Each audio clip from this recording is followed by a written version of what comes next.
Hello, Night Nation. Trace Trylko joined by Andrew Cherico here in the Bounce House. Knights losers 19-13 to Cincinnati. That's 3 straight losses for the Knights, 2 straight here in the Bounce House, 1-2 now in Big 12 play. A couple of storylines of note. Knights unable to score touchdowns in the red zone. The self-inflicted wounds, 2 costly fumbles by Johnny Richardson.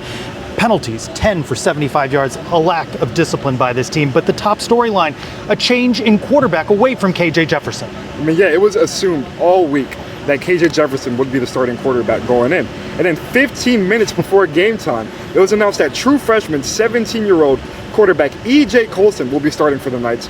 And then, halfway through the game, it fully changes onto Jacurri Brown being the starting quarterback for the team. A bunch of quarterback change, but in the end, it didn't even matter. That's right. We hear from head coach Gus Malzahn saying that they needed a spark. Let's hear from him and, as well, players.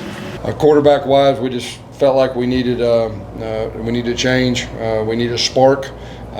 We started out with EJ. He's had 2 or 3 really good weeks of practice, and just felt like he deserved to get out there and start. The way we were going to play JB too. Our plan was to play both the guys. They were squeezing. They were taking RJ away. It was more of a quarterback-oriented run, at least the first half. And JB, we stuck with him. He did some really good things. Matter of fact, both of them did some good things as far as that goes. But right now, I mean, we've got to play clean football to have a chance to win. That's the bottom line. And we didn't play clean. We have a 3-game lose. You're exactly right. And it can't be 4. I mean, that's what we have to have mindset-wise. I mean, anytime you put new quarterbacks out there, there's a lot of different dynamics that go with that. I really expect us to improve, and I really expect us to improve greatly on offense the second time out with everything that goes with it. I do think our defense has some things to build upon. I think they did a really good job. That was the number 2 offense in the Big 12. They did a good job. Obviously, the third downs, the 9-16, we got to correct that. But there was a lot of good things that happened. But we got to find a way to not make it 4.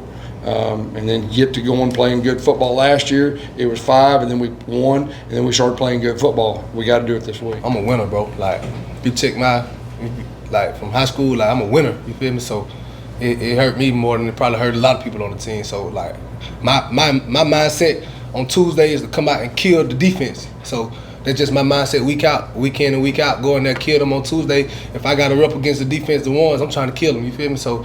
And on Saturday, it's the same mindset. I ain't losing my mindset, so I'm going to just make everybody come along with me, come on board with me. Do you need to see more of that from your teammates? Gonna see more of it. If you ain't got no positive mindset, they can pack their stuff up and, you feel me, they can go, you feel me? I don't need none of that around me. There was a lot of negativity on the team last year, and I'm going to go up there and I'm going to tell them, if y'all ain't on board still, if you got any sour taste or anybody, if you point fingers towards anybody, because obviously we all can get better. You can pack your stuff up and leave because it is what it is. You feel me? We can't go back. God do everything for a reason, you feel what I'm saying? So all we can do is look forward and try to go beat Iowa State. It's a ranked team, you feel me? We can go in there with a positive mindset. We can go in there with a bitter taste on our mouth and let 2 losses beat us again. You feel me? We got to just go in there with a great mindset. And like I said, if everybody ain't on board, I'm calling everybody out this week. 3 straight losses now. Do you feel this season slipping away? No. Why not? It's because what we put in the work for. God puts you in certain situations to see whether you're gonna give up or not, and we're not gonna give up. Knowing the guys we have in the locker room, we still have our goals right in front of us, and we just gotta pull in together closer and closer, because the people outside of it really don't matter. It's really about what happens in the locker room. So we got to just focus on keeping us together, and we'll be okay.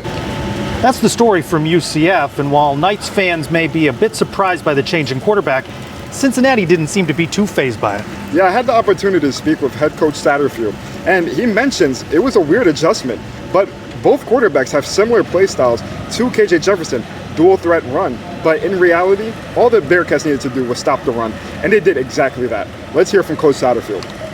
KJ Jefferson is the assumed quarterback throughout the week, and then it's announced that E.J. Colson is the starter, and then Jacurri Brown takes over in the second half completely. How do you adjust to that? How does your defense adjust? Yeah, I mean, Jefferson's been their guy all year, and then, we come out here and they announce a freshman, which I know the freshman. We recruited him. He's a good player, but you haven't seen him film. You haven't seen any film on him. You don't know what his strengths, weaknesses are in the collegiate level yet, and so it's a little bit of a filling out process, I think, early on in the game, and then they make the change and bring the other one in who, he's played this year, but not a ton.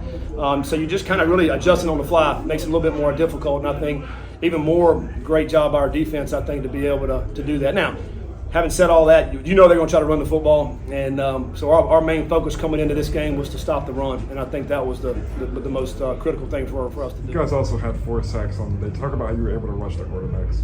Yeah, that was a little that was part of the game plan as well. I think being able to stop the run and force them to pass the ball was part of the game plan. And when we got in those 3rd and long situations, bringing packages in, I know Coach Fight made some really good calls to get those pressures and get some guys coming free. I know I came free one play, so great calls and at the right time. It's a UCF team that has struggled getting to the quarterback and also struggled in passing defense.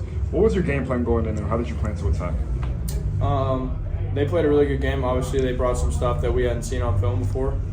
Andrew, this question for you. At what point are you what you are? The Knights now on a 3-game losing streak, about to hit the road to a top 25 ranked Iowa State team. That is going to be a tough one in Ames, Iowa.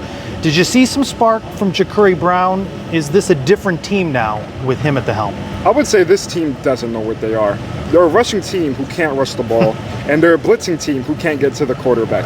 There is no identity, and that's the biggest issue with this team right now. Hopefully, Ja'Cory Brown could provide some spark.